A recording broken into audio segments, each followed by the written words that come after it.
İyi günler arkadaşlar. Kanalımıza hoş geldiniz. Bugün yine sizler için yepyeni videolarla karşınızdayım. İki başarılı oyuncularımız Elçin Sangu ve Barış Ardus'tan güzel paylaşımlarını sizler için hazırladık. Elçin Sangu, Sevdim Alabora, Yalancı ve Mumları, Kiralık Aşk, İyi Günde Kötü Günde bu dizilerde rol almış ve herkes tarafından çok beğenilmiştir. Biz de Elçin Sangu ve Barış Ardus'tan en güzel sempatik fotolarını sizler için hazırladık.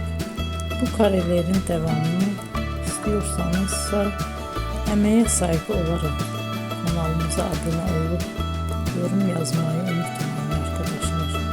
Teşekkür ederim.